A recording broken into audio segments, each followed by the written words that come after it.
Olá você, telespectador, olá você, telespectador da TV Cultura. A partir de agora você acompanha a edição do Opinião Litoral desta quarta-feira. Vão participar, vai ser composta uma bancada de médicos, o Fábio Mesquita, que tem uma larga carreira, inclusive internacional na saúde pública, e o Benjamin Rodrigues Lopes, que é comentarista do programa. A gente vai começar conversando com o Benjamin sobre problemas, inclusive estruturais, no Hospital Municipal de São Vicente, o antigo CREI. Ele vai ser demolido no final do ano para a construção de um novo pronto-socorro municipal em São Vicente, mas ele está funcionando e a situação é de insegurança bem grande, tanto para pacientes como para profissionais. Benjamin, como é que você vê essa situação caótica no Hospital Municipal de São Vicente? Bom dia a quem está nos ouvindo agora na apresentação do almoço, ou para quem pega no final da manhã, no final da noite, comecinho da madrugada. Eu começo dizendo que, assim, comentar essa notícia, eu me sinto um professor que chegou na classe e vê a classe toda bagunçada, rabiscada, e ele vai dar na bronca naquele aluno que ficou, que geralmente é o bom aluno, os outros foram para a gandaia. O CREI é um caos há pelo menos 10, 15 anos. Ele não tem condições de bem atender a população há muito tempo. E não sou eu que estou falando, é voz corrente na região. A gente tem problemas sérios de higienização, é um espaço que foi mal adaptado, ele começa sendo um centro de saúde, foi construído puxadinhos atrás de puxadinhos e ele virou um hospital municipal. Se ele fosse um hospital particular, a vigilância sanitária não permitiria o seu funcionamento. Se ele fosse particular, a vigilância sanitária não permitiria o funcionamento. Por que eu estou falando que o bom aluno? Porque este governo, que eu não tenho procuração para defender, resolveu enfrentar de cara o problema e vai fechar o CREI, pelo menos é a promessa. Até o final do ano deverá ser demolido e já vai sem deixar saudades. É um prédio inadequado, oferece sérios problemas tanto aos funcionários quanto aos trabalhadores da saúde. Nós que somos profissionais, temos dezenas de histórias de animais, de sujeira, de invasões, de bandidos naquele próprio municipal. Que a gente possa torcer é que a secretária de saúde, a advogada Michele, e o prefeito Caio Amado façam todos os esforços para enterrar esse trágico período na história sanitária da nossa região. Benjamin, você já trabalhou em várias cidades da Baixada. Esse Hospital Municipal de São Vicente é o que apresenta piores condições na nossa região hoje? Olha, às vezes o ranking é complicado. Vamos dizer assim, das cidades centrais, hoje ele é um dos piores. Nas periféricas, a gente encontra algumas unidades de saúde que também são muito precárias. Mas ele, como volto a dizer, ele foi um hospital que foi sendo adaptado.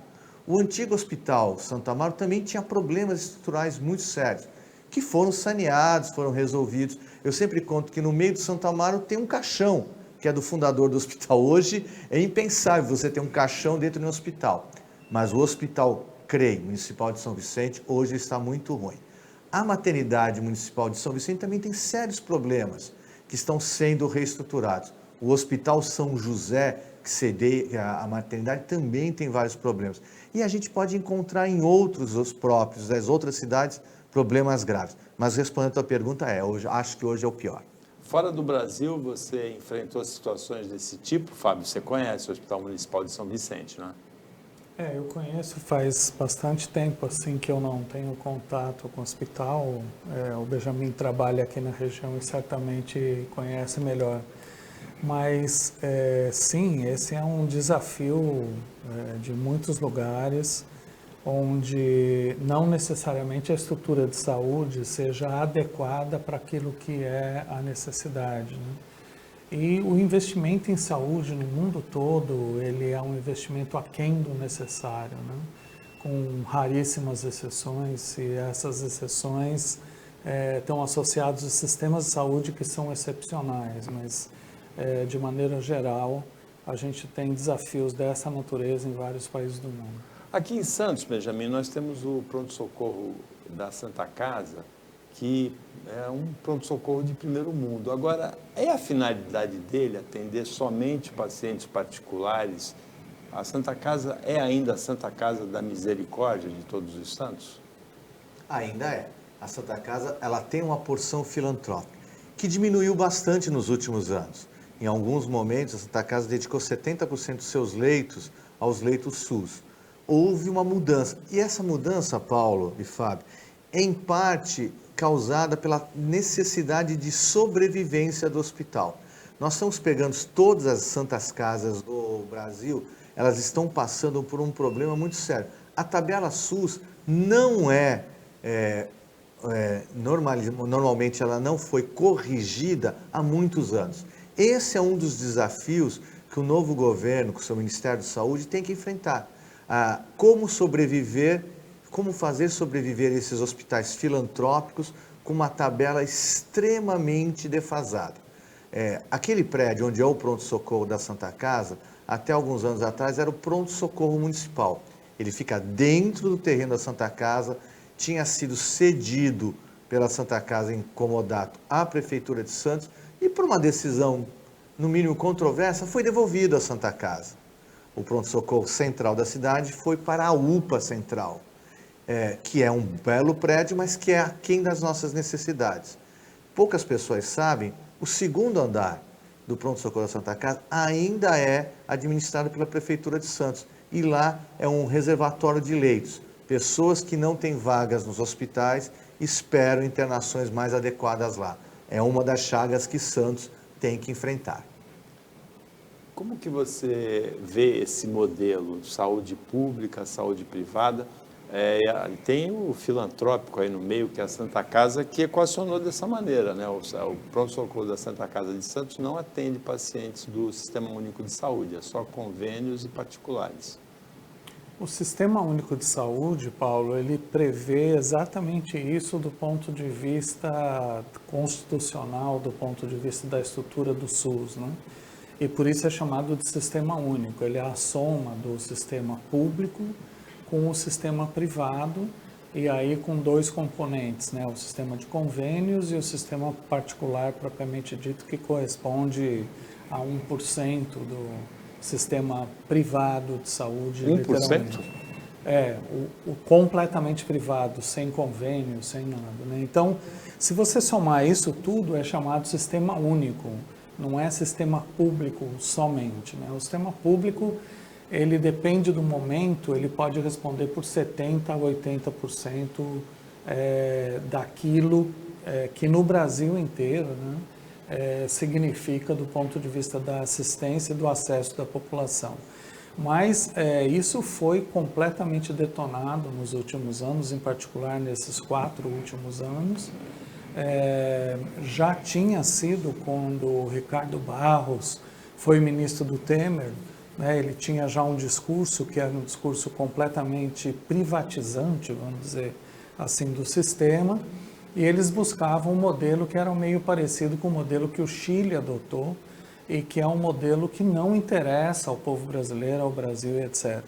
Na verdade, o que a gente precisa é de uma recuperação do sistema de saúde, com mais investimento na saúde, investimento de verdade, porque assim, teve dinheiro para a saúde nos últimos anos? Teve, de emendas parlamentares, de projetos relacionados àquelas emendas do relator, né, que nunca se explicou para onde foi aquele dinheiro.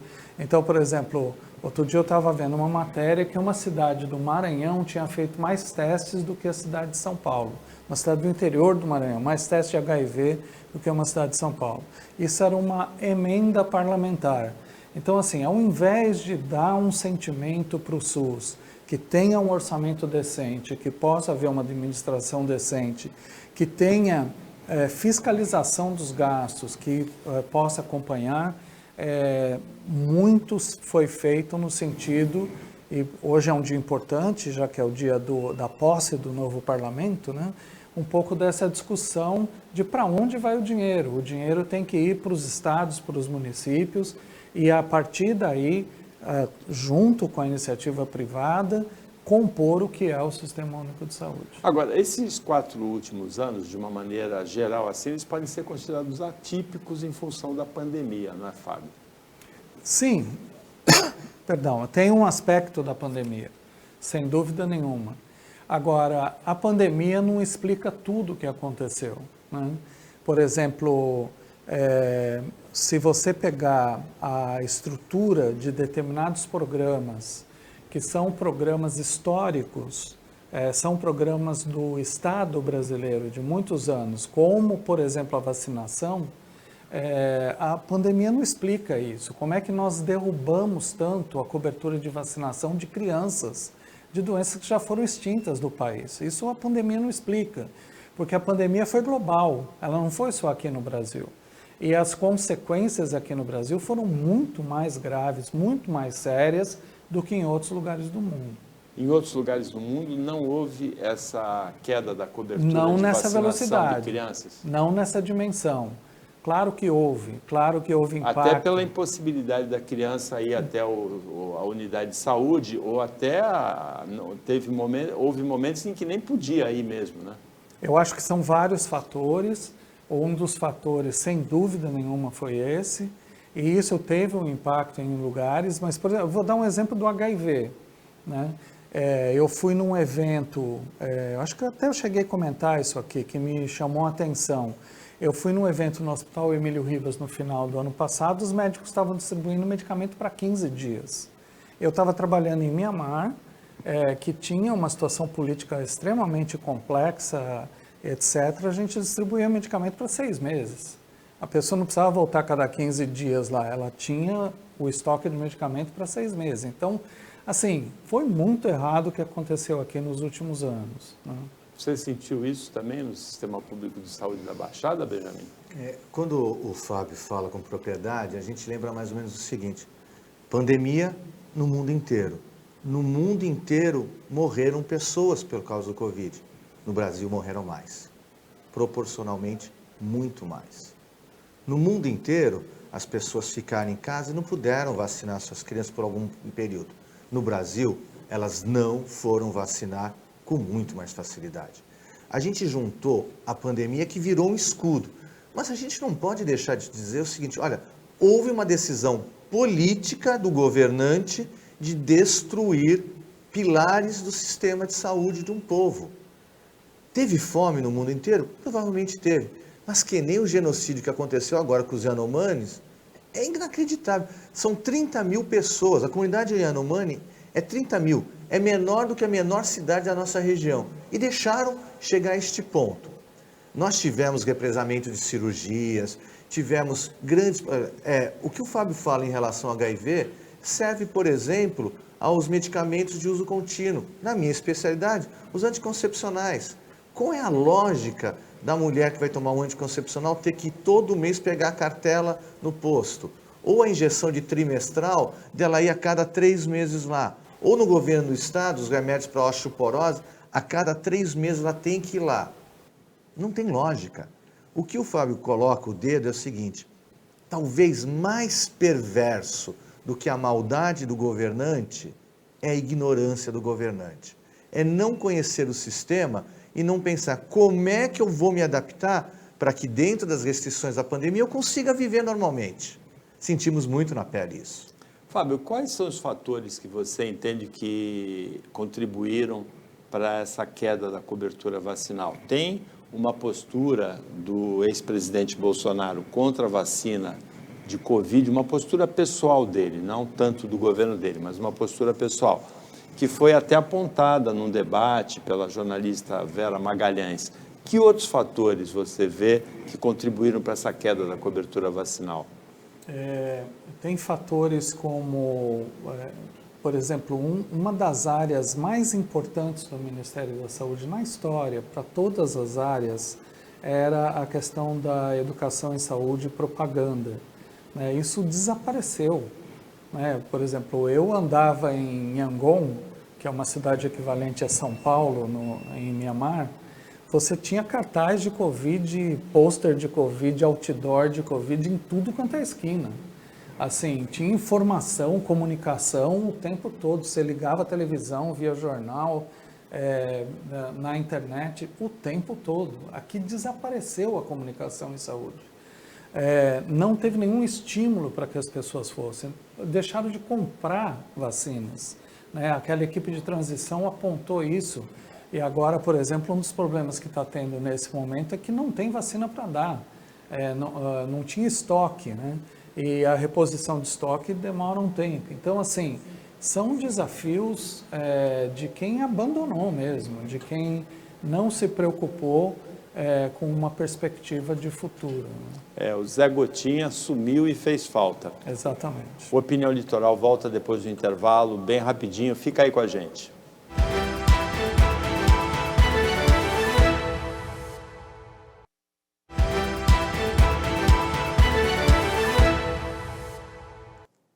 Voltando com o Opinião Litoral desta quarta-feira, é uma bancada de médicos, o Benjamin Rodrigues Lopes é comentarista do programa, o Fábio Mesquita é um médico com vasta experiência no Brasil e em outros países pela Organização Mundial de Saúde em saúde pública. Fábio, o Brasil teve um programa polêmico que foi o Mais Médicos, que foi extinto, ou foi pelo menos mudado radicalmente no governo Bolsonaro. A perspectiva agora é da volta da contratação de médicos cubanos. Como é que você vê essa questão, Fábio?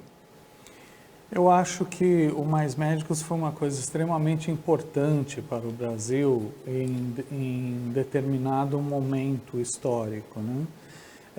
Só para colocar assim, Paulo, a questão é da cobertura que a gente tem do número de médicos para a população. E a situação que a gente tem no Brasil é uma situação muito desproporcional.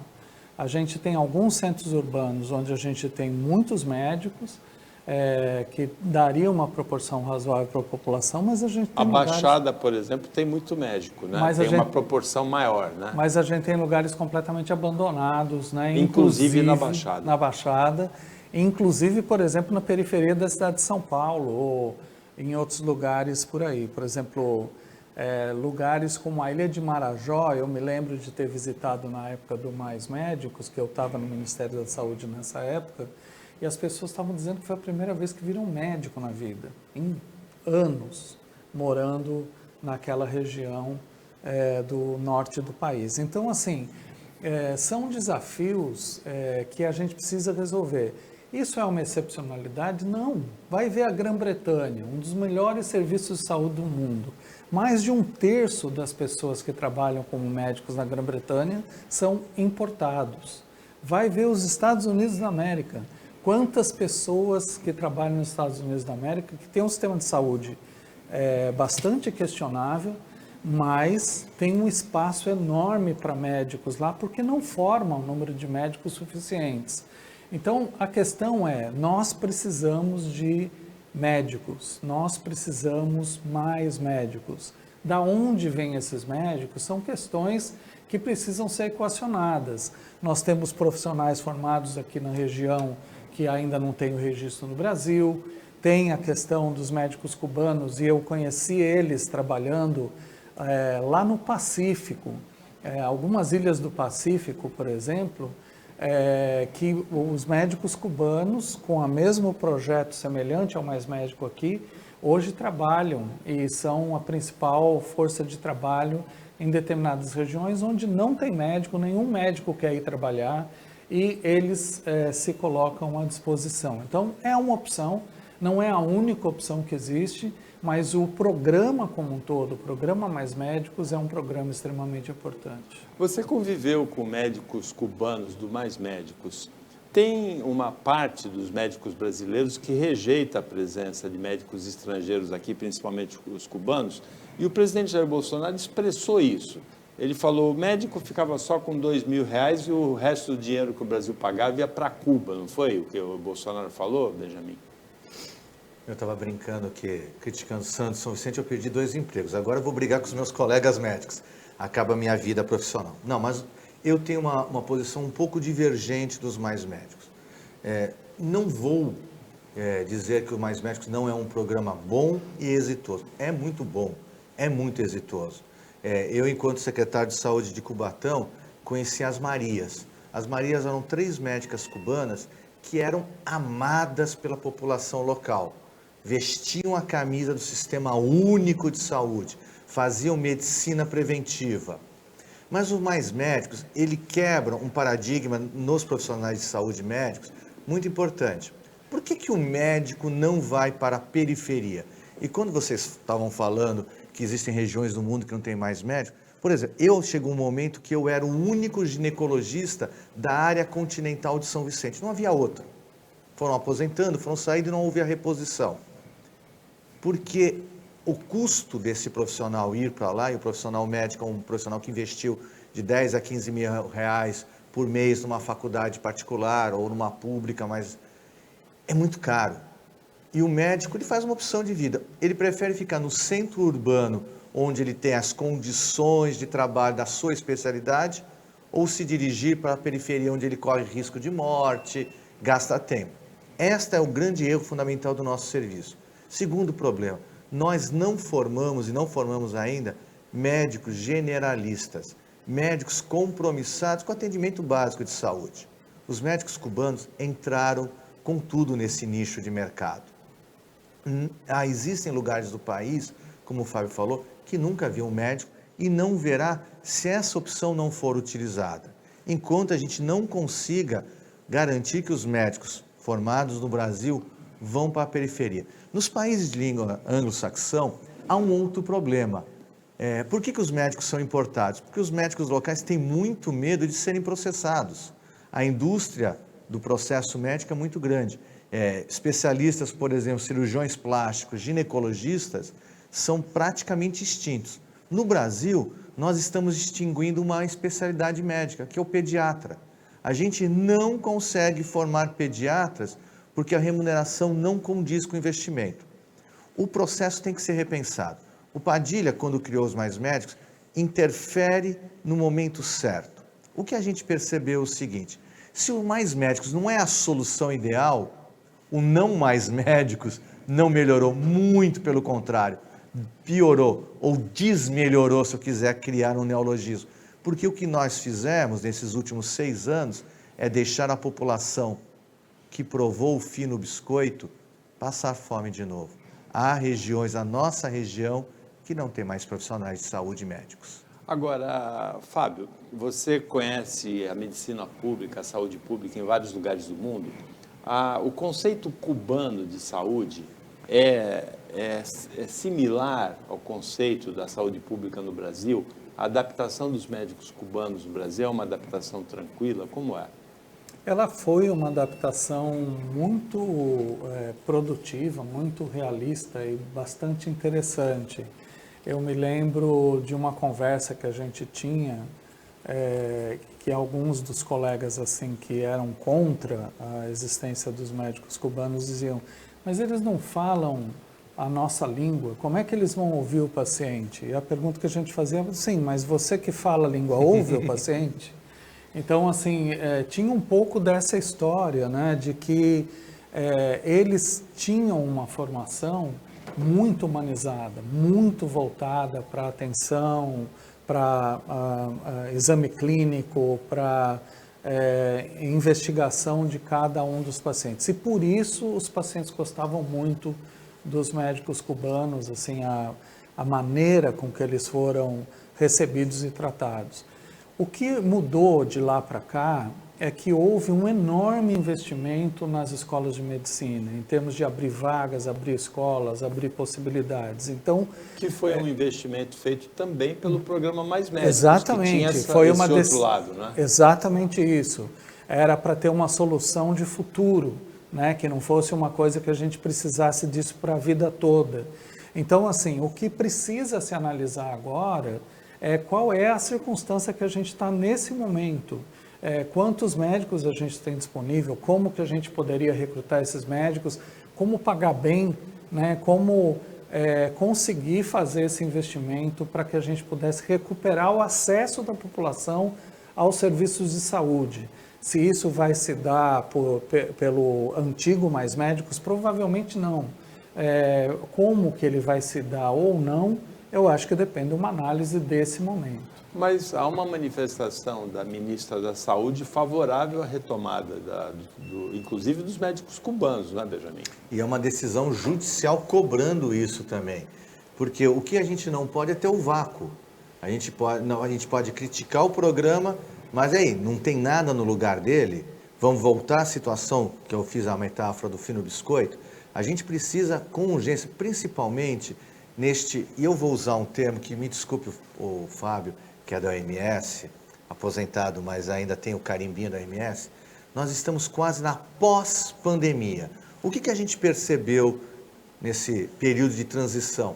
Que as pessoas deixaram todos os seus exames, os seus tratamentos estanques, paralisados.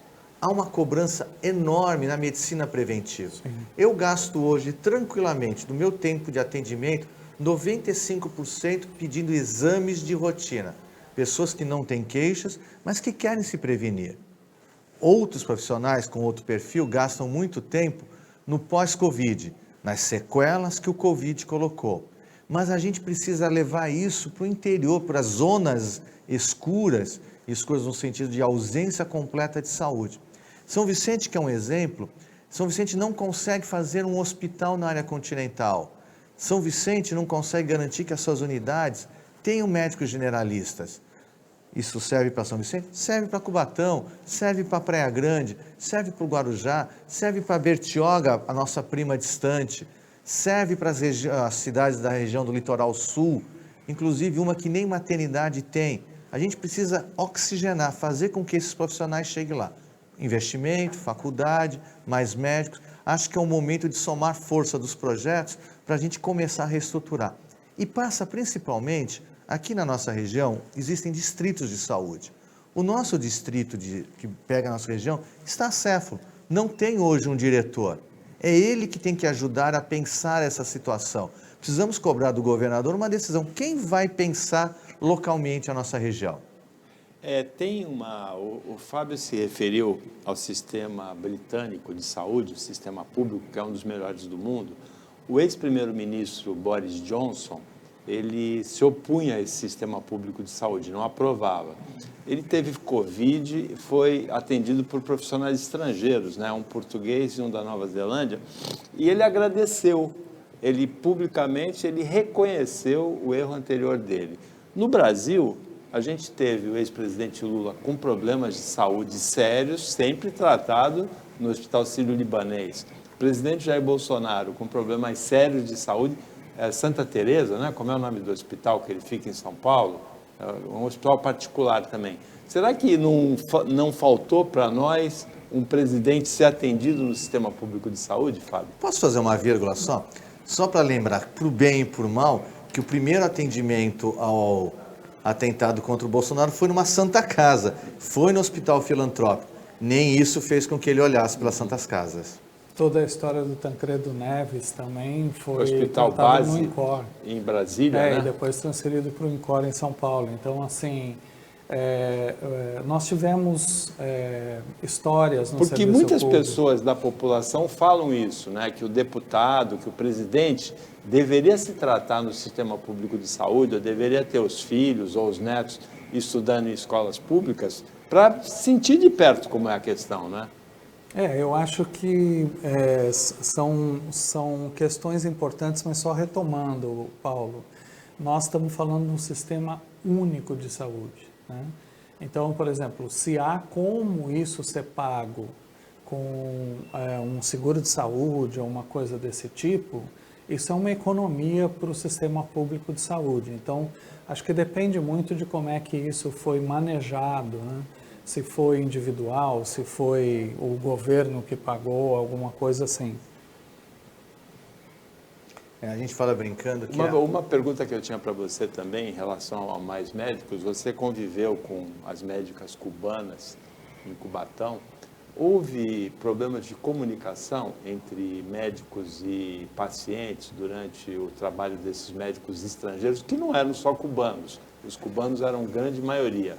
Houve problemas de comunicação, dificuldade de comunicação, Benjamin? Mas lógico que houve. E isso existe, inclusive, eu trabalho no hospital filantrópico da região, pelo menos até hoje, em que os nossos próprios médicos brasileiros têm problemas. Eu lembro que eu tive um residente, esse era da Rússia, ele era da Síria, fez faculdade na Rússia, e um belo dia, fazendo ginecologia, ele entrevista a primeira pessoa e fala, olha, o que a senhora sente? O meu Chico, e desculpe a expressão grosseira, está atrasado. Chico, para aquela população, é a menstruação. Para ele é o Francisco. Então ele pede que a pessoa, olha, quando o Chico chegar, só volte com ele. Os nordestinos têm muita dificuldade, às vezes, nos regionalismos locais. Os cubanos também. Eles tiveram que aprender uma língua diferente, umas queixas diferentes. E a gente brinca, nós que somos santistas, que existe o nordestinês, a mãe do corpo, o raio-x, existe essa dificuldade. Mas o fundamental que havia neles era o desejo de se integrar àquela comunidade. Inclusive, morando na comunidade, que é uma coisa que é impensável para a nossa realidade. Eu não consigo imaginar hoje um médico bem formado, morador da praia, querendo morar na zona continental de qualquer uma das cidades da região. Eles viviam no seu local, então o aprendizado era diferente. Eles também tinham a formação na medicina preventiva, na saúde básica, em que alguns instrumentos resolvem a maior parte dos nossos problemas. Nós médicos estamos muito acostumados ao que a gente chama de au-au. Eu tenho um problema, eu encaminho ao especialista, ao gastro. Eles não, eles chamavam um problema para ele e eles resolviam a sua gastrite com remédio local, sem precisar de deslocamento do paciente. Então, o médico cubano tem muito a nos ensinar. Alguns perdiam muito na tecnologia. Claro, Cuba é uma ilha que está sofrendo um isolamento há mais de 30 anos. Então, eles têm uma dificuldade, inclusive com as novas terapias. Mas para a função da medicina básica, eles em alguns lugares deram um show de bola. O Opinião Litoral volta depois de intervalo bem rapidinho. Fica com a gente.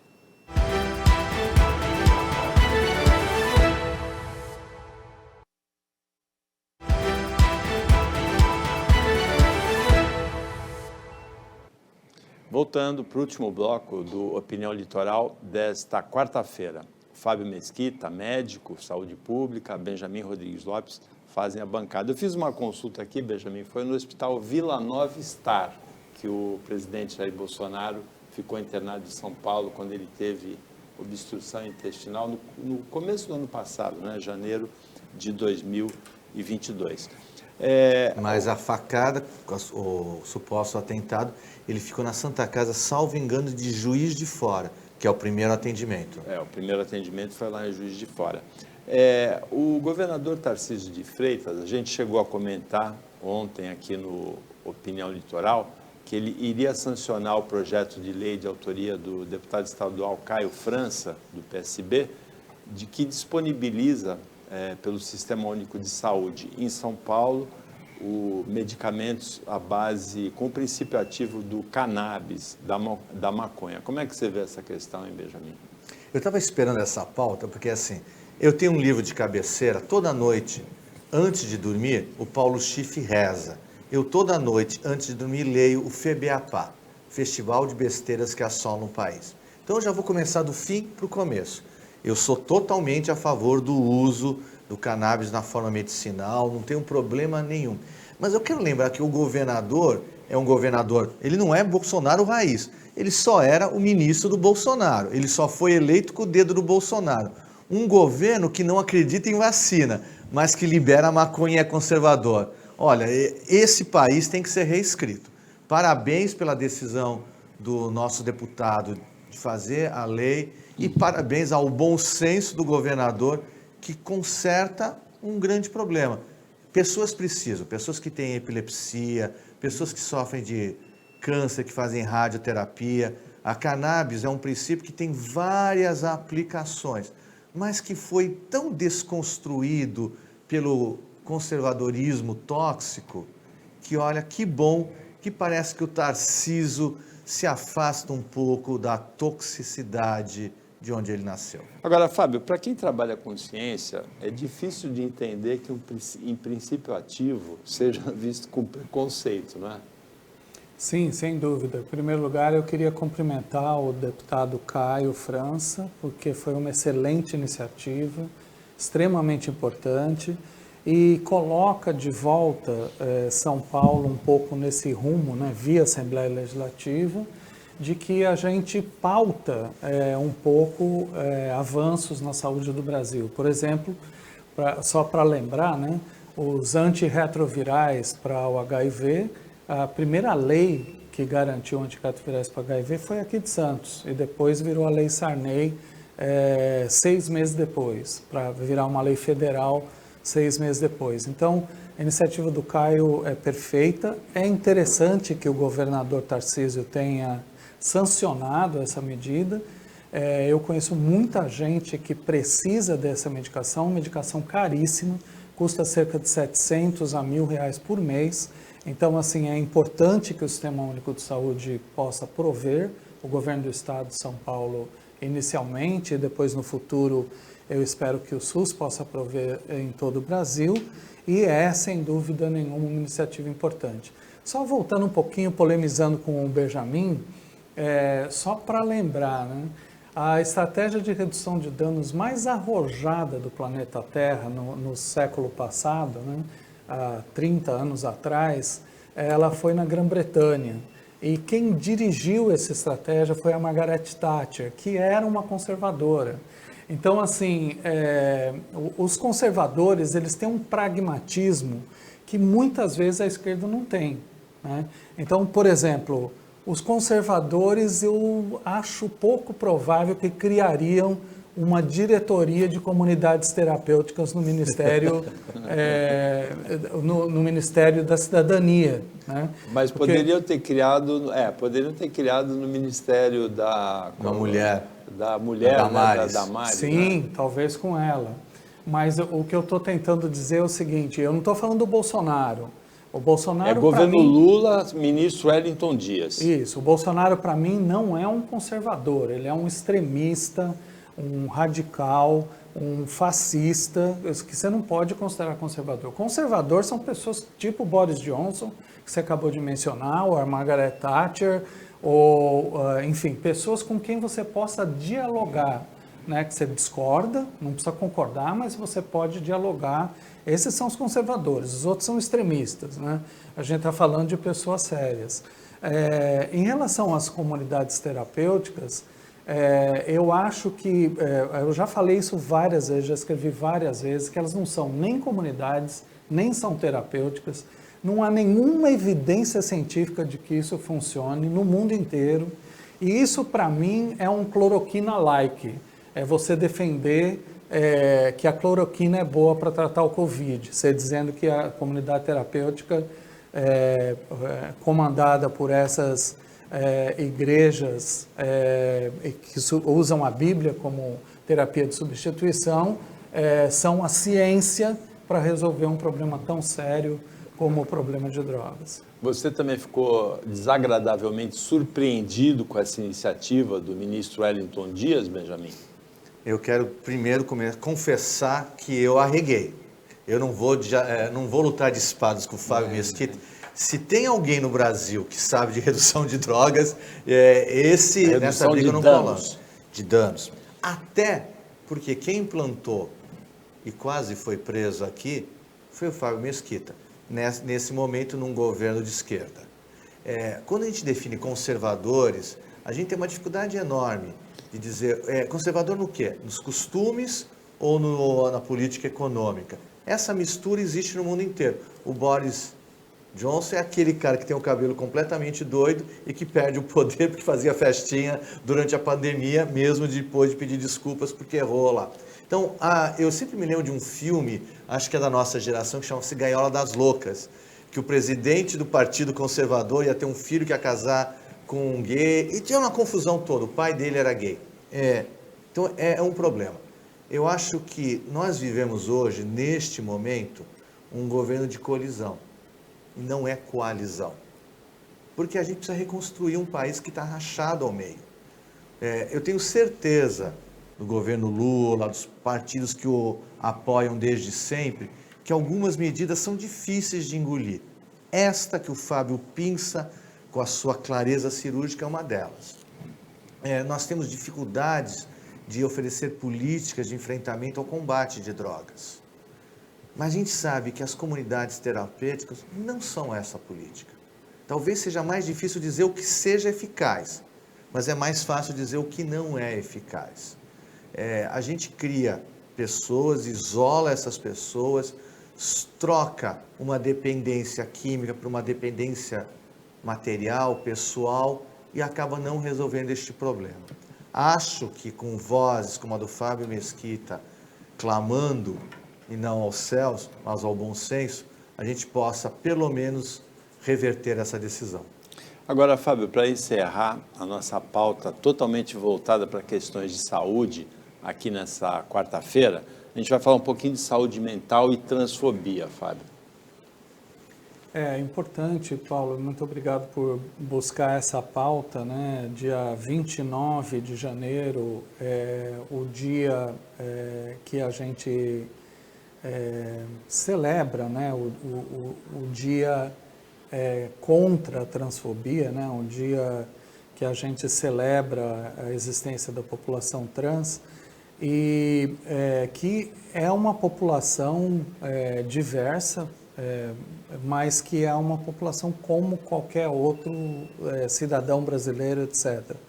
Na nomeação, no passar do tempo, a gente conseguiu alguns avanços importantes contra a transfobia. E um deles foi o nome social. O fato de que a pessoa pode, por exemplo, eu me lembro quando eu comecei a trabalhar como médico, bem no comecinho, 1980, finalzinho da década de 80, que não existia nome social, e nos prontuários você tinha o nome de registro da pessoa. Isso era muito ofensivo, muito agressivo e muito desagradável. Isso foi mudando. Acho que hoje tem movimentos sociais poderosos que defendem a população trans no Brasil, e esse é um fenômeno global de novo. Eu vou voltar a dizer isso, né? Aparentemente, né, assim, eu sei que as pessoas focam muito no Brasil, mas, por exemplo, você vai na Ásia, a naturalidade da incorporação da população trans como qualquer cidadão em países como a China, como as Filipinas, de uma tranquilidade absoluta. Então, assim, essa coisa ainda precisa evoluir muito aqui na região e particularmente no Brasil, mas é muito importante que a gente, todo dia 29, todo mês de janeiro, celebre e trabalhe contra a transfobia, né, que é extremamente importante. A gente lembra que o Brasil é o país que mais mata transexuais no mundo. A questão do nome social, eu sempre me lembro, quando a gente começou a discutir isso... O nome social é importante a gente explicar para a telespectadora, para telespectador que talvez não tenha tido contato com esse assunto, é a pessoa que muda de sexo e o nome dela passa a ser, se mudou de mulher para homem, adota o nome masculino, se mudou de homem para mulher, adota o nome feminino, e muitas vezes se choca com o nome do registro de nascimento, né? E é isso que eu queria fazer um comentário assim. Não é só isso o nome social. Eu brincava que eu tenho um presidente chamado Luiz Inácio, que ele pode pôr o Lula no nome dele e a gente aceita tranquilamente. Mas se o João quiser ser Maria, aí não pode. Porque o meu preconceito não permite que ele viva da maneira que ele quer. Se o seu Jorge quer chamar o filho dele de Samba, beleza. Mas se a Maria quiser ser João, não podia. Esta é uma luta que não terminou. Quando o Fábio fala de comemorar, de celebrar, de lutar, eu sei que a Prefeitura de Santos, nosso prefeito, que olha, eu conheci recentemente, fiquei extremamente bem impressionado com o prefeito de Santos. Acho que é uma pessoa que pode errar ou acertar, mas é uma pessoa do bem. Eu tive uma experiência, eu sou médico da rede básica, de como o sistema às vezes tem as engrenagens que prendem. Era uma mulher, nasceu mulher. Hoje ela é um homem trans. Então o nome dela, nome fictício, é João. E ela vai passar comigo, que sou ginecologista. O sistema da prefeitura já permite o nome social. Fiquei orgulhoso, falei, meu Deus, primeiro mundo, que delícia, vou dar dignidade a essa pessoa. Chamei o João, conversei, ela tinha um problema ginecológico, pedi um ultrassom para ela, transvaginal, porque o corpo é feminino. O sistema bloqueou, porque o nome social não permite agora que ela faça exames necessários ao corpo dela. Permitia o atendimento, mas não permite os exames direcionados. Então, claro, é um erro, mas é um erro porque ninguém pensou, porque não afeta a minha vida, afeta a vida do outro e às vezes eu não penso no outro. Então fica o pedido ao prefeito de Santos, ao secretário de saúde, repense o sistema de informática, dê dignidade. Vamos cada dia colocar um tijolinho mais no que a gente só quer, a gente quer igualdade, que é o tema que a gente falou há pouco tempo dos hospitais para os governantes. A gente não tem nenhum problema que ele vá no Sírio-Libanês, no Albert Einstein, desde que os outros tenham direito a ter um bom atendimento, se não igual, muito semelhante. Essa é a nossa utopia. Com isso, chegamos ao final do Opinião Litoral desta quarta-feira. Foi um prazer e uma honra receber você aqui de novo, Fábio Mesquita. Agradecemos também a participação do Benjamin Rodrigues Lopes, o trabalho da equipe técnica e de jornalismo do Sistema Costa Norte e a você que acompanhou a gente mais essa edição. Até amanhã, nesse mesmo horário de 15 para 1 da tarde, pouco depois da meia-noite na reapresentação. Se você assistiu à tarde, uma ótima segunda metade de quarta-feira para você. Se você assistiu à noite, boa noite e até amanhã.